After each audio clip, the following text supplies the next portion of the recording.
ఆయన ప్రయత్నపూర్వకంగా ఈశ్వర పాదములు పట్టుకుని ఉన్నాడు, కలి వెళ్ళలేదు. ఇప్పుడు ఏం చేశాడు? తను సంతోషపడిపోతున్నాడు, నేను పాము వేశానని. అవతల వాడికి పాము వేయడం వల్ల అవమానం ఏం లేదు, ఆయన బాధపడితే కదా. తను సంతోషపడిపోతున్నాడు, ఇదో క్రౌర్యం. అవతలవాడు బాధ పడకపోయినా నేను గొప్ప పని చేసేసాను లేని సంతోషపడిపోతున్నాడు. ఎంత అసహ్యకరమైన పని అది. సంతోషపడిపోయి ఇంటికి వెళ్ళిపోయాడు.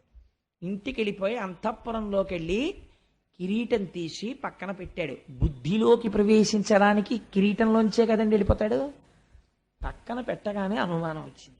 ఏమిట్రా, దాహం వెయ్యడం ఏమిటి, నేను ఆయన ఆశ్రమానికి వెళ్ళడం ఏమిటి, ఆశ్రమానికి వెళ్ళిన వాడిని ఊరుకోకుండా ఆయన మెళ్ళలోకి తీసుకెళ్లి చచ్చిపోయిన పావును వేయడం ఏమిటి, అయిపోయిందిరా, నా రాజ్యం అయిపోయింది, నా ధనం అయిపోయింది, నా భోగం అయిపోయింది, నా పరిపాలన అయిపోయింది, కాబట్టి నేను చెయ్యరాని దుష్కృత్యమును చేసేశాను. దీనికి అంతటికీ కారణం కలిపురుషుడు ప్రవేశించేశాడు. ఎంత తప్పు చేశాను అని పశ్చాత్తాపడిపోయాడు. అంటే ఆయన సహజ స్థితి అది కాదు, భ్రష్టుడైపోయాడు కలిపురుషుడి వలన. ఇప్పుడు ఇదెవరికి తెలిసింది? ఆయన చేత ప్రతిస్పందన తేలేకపోయాడు. కానీ ఇది మునికుమారులు చూశారు, చిన్న చిన్న పిల్లలు. వాళ్ళు చూసి పరిగెత్తుకుంటూ వెళ్ళారు. ఎవరి దగ్గరికి వెళ్ళారు? ఆ కౌశికీ నది ఒడ్డున ఆడుకుంటున్నాడు శమీక మహర్షి యొక్క కుమారుడు శృంగి. ఆ పిల్లవాడి దగ్గరికి వెళ్ళాడు. వాడు మహాతపస్వి.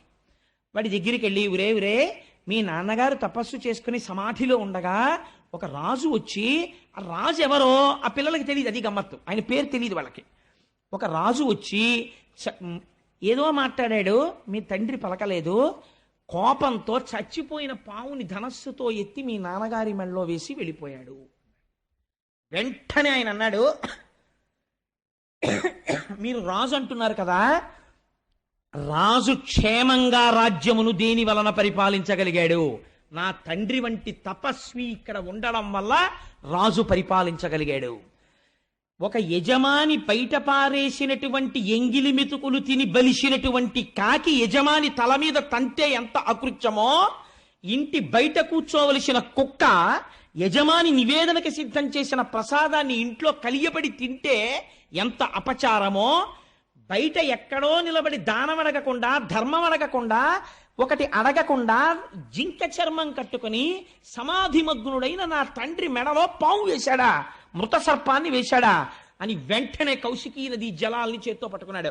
ఓడక వింటి కోపున మృతోరగమున్ కొని తెచ్చి మారుమాటాడకయున్న మజ్జనకు అంశతలంబున పెట్టి దుర్మత క్రీడ చెరించు రాజు హరకేశువులడ్డిననైనా చచ్చుపోనేటి కేడవనాడు ఫణీంద్రు విషానల హేతి సంహతిన్. అంతే, శాపం ఇచ్చేశాడు. ఆ నీళ్లు పట్టుకుని ఒక్క మాట అన్నాడంతే. ఓడక వింటి కోపున మృతోరగమున్ కొని తెచ్చి, చేతిలో ఉంది కదా ధనస్సు అని చెప్పి చెయ్యకూడని పని చేశాడు. ఎంత మాట అన్నాడో చూడండి. దేనికి ధనస్సు చేతిలో? అమాయకులైన ప్రజల్ని రక్షించడానికి చేతపట్టాడు. కానీ ఇవాళ చేత పట్టిన ధనస్సుతో అకృత్యాన్ని చేశాడు. ఓడక వింటి కోపున మృతోరగమున్ కొని తెచ్చి మారుమాటాడకయున్న మజ్జనకు అంశతలంబున పెట్టి, కనీసం ఎదురు తిరిగి ఒక మాట మాట్లాడలేదే అవమానించాడనడానికి. సమాధిమగ్నుడైన మా తండ్రి యొక్క కంఠసీమనందు స్మృత సర్పాన్ని వేశాడా? అటువంటి రాజు ఎవడైనా అయ్యుండి ఉండవచ్చుగాక, హరకేశవులడ్డిననైనా వాడు ఈశ్వరుడే అడ్డని, శ్రీ మహావిష్ణువే అడ్డని చచ్చుబో 7వ నాడు, 7వ నాటికి చచ్చూరుకుంటాడంతే అని. ఎలా చచ్చిపోతాడు? పైగా తక్షక ఫణీంద్ర విషానల హితి సంహతిన్, తక్షకుడనేటటువంటి ఒక మహాసర్పము యొక్క కాటు వలన మరణించుగాక అని ఆ నీళ్లు విడిచిపెట్టేసి తిరిగి ఆశ్రమానికి వచ్చేసాడు. తిరిగి వాళ్ళ నాతో కొద్దిగా సహకరించండి, శుకమహర్షిని ప్రవేశపెట్టి పూర్తి చేద్దాం. మహోత్కృష్టమైనటువంటి స్థితి. ఇవాళ శుకమహర్షి వస్తే మన జీవితం ధన్యమైపోతుంది. నేను శుకుల్ని ప్రవేశపెట్టాలని ప్రయత్నం చేస్తున్నాను. ఆశ్రమానికి వచ్చి ఏడుస్తున్నాడు తండ్రి ముందు పడి. తండ్రికి బాహ్యస్మృతి వచ్చింది. అడిగాడు, ఎక్కువ సమయం తీసుకోనమ్మా, ఒక్క 10 నిమిషాలు, సాధ్యమైనంత సంక్షిప్తంగా చెప్పే ప్రయత్నం చేస్తాను. ఆయన అన్నాడు, ఎందుకు ఏడుస్తున్నావు అన్నాడు. అంటే, తండ్రి మీ కంఠమునందు మృత సర్పం ఉన్నది అన్నాడు. తీసి కింద పరేశాడు శమీకుడు. ఎవరు వేశారన్నాడు. నాకు తెలియదు, ఎవరో రాజు వేశాడు. ఆ రాజుని శపించాను నాన్నగారు, నేటికి 7వ రాజు చచ్చిపోవాలని అన్నాడు.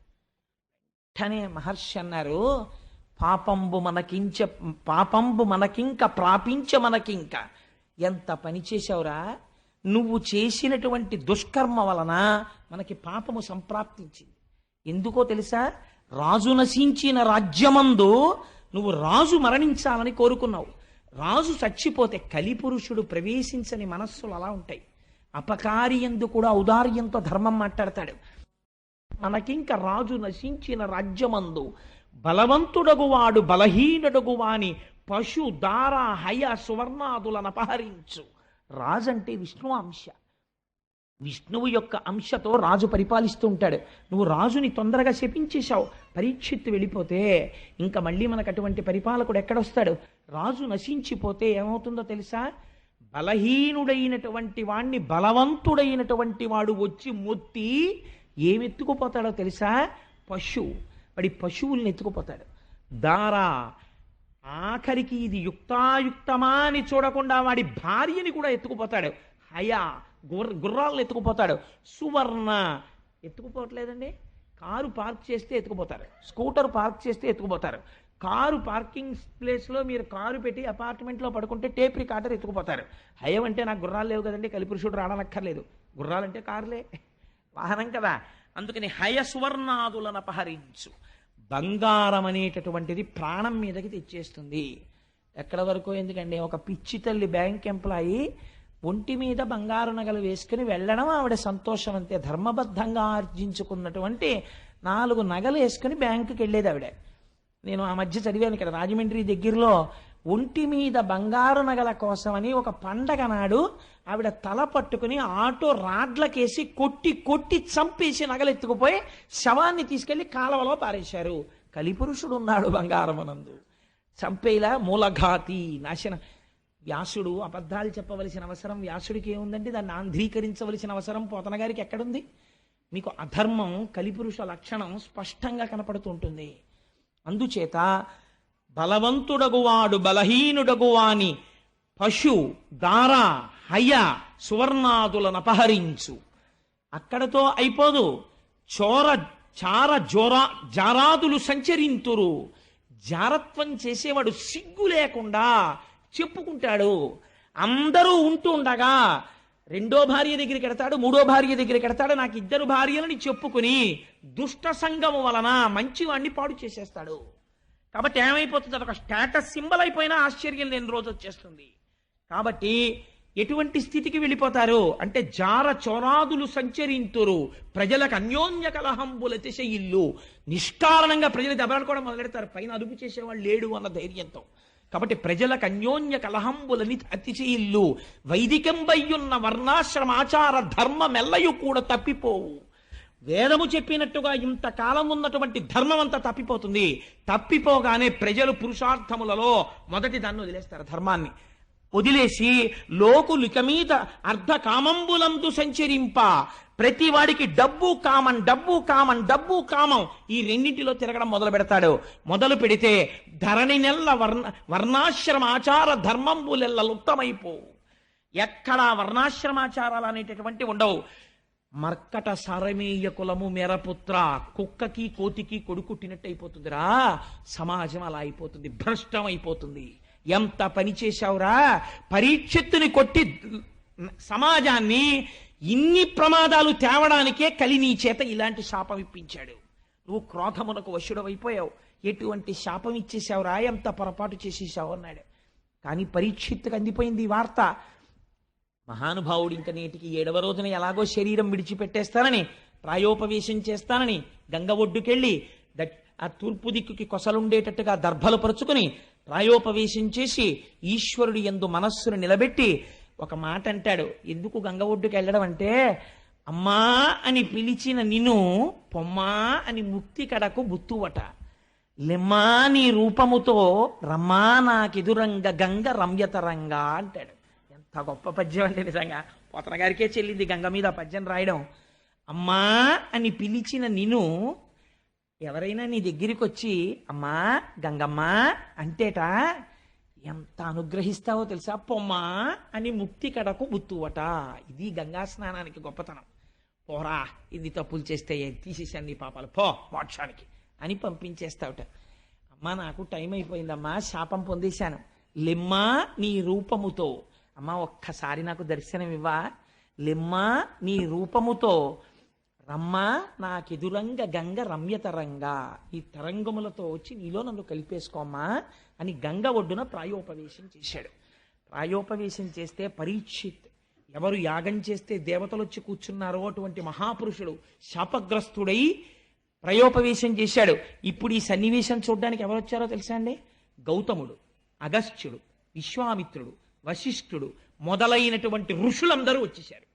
ఎందుకు ఇది చూడడం? వాళ్ళకైనా సరదాయా ప్రాయోపవేశం చేసి చచ్చిపోతుంటే చూడడం కాదు. పరీక్షిత్ నిర్గమించగానే కలి విజృంభణం ఎలా ప్రారంభమవుతుందో చూస్తున్నారు. ఇంకా ఎంత ఆశ్చర్యం రా! నిన్నటి దాకా స్థానం లేని కలి బంగారం ఇవ్వగానే కొట్టేశాడంతే, మొత్తం ఆక్రమించేస్తున్నాడు. ప్రారంభమైపోయింది రాజ్యంలో ఎక్కడ చూసినా. ఈ ఆశ్చర్యాన్ని చూడ్డానికి ఈశ్వర శాసనం ఎలా ఉంటుందో, ఉత్తర క్షణంలో ఎలా మారిపోతోందో లోకం, పరీక్షిత్ వెళ్ళిపోతున్నాడని, ఇంతటి ధర్మమూర్తి నిర్గమించేస్తున్నాడు అని చూడడానికి అందరూ వచ్చి కూర్చున్నారు. అందరినీ అడుగుతున్నాడు, ఏం చెయ్యని ఇంకా ఈ 7 రోజులు నేను ఏం చేస్తే మోక్షం పొందుతానని. ఆ ఆర్తి ఉన్నవాడు ఇంతటి పని చేసేసాడు. ఎంత చిత్రం చూడండి! ఇంత ధర్మం ఉన్నవాడు ఇంత అధర్మమైన పని చేసేయడమా? కలికి ఇంత అవకాశం ఇస్తే అంత ప్రమాదాన్ని తెచ్చేశాడు. ఇది వాళ్ళందరూ చూడ్డానికి వచ్చిన ఆశ్చర్యం. కాలోహి దురతిక్రమ, అతిక్రమించలేకపోతున్నారు. ఏమీ ఈ చిత్రం! ఇంతటి స్థితిలో కూడా ఈశ్వర పాదములు పట్టుకున్నవాడు మాత్రం చెక్కు చెదరట్లేదు. ఇది చూడ్డానికి వచ్చి వాళ్ళందరూ నిలబడ్డారు. నిలబడితే అక్కడికి ఒక ఆయన వచ్చాడు. 16 సంవత్సరముల వయస్సు, మంచి యవ్వనంలో ఉన్నాడు. నల్లటి జుత్తు, ముఖం మీద చిందరవందరగా పడిపోయింది. ఒక కౌపీనం పెట్టుకుని ఉన్నాడు. చుట్టూ చిన్నపిల్లలందరూ చేరారు. వాళ్లతో హాస్యం ఆడుతున్నాడు. ఏమీ మాట లేదు, మంతి లేదు.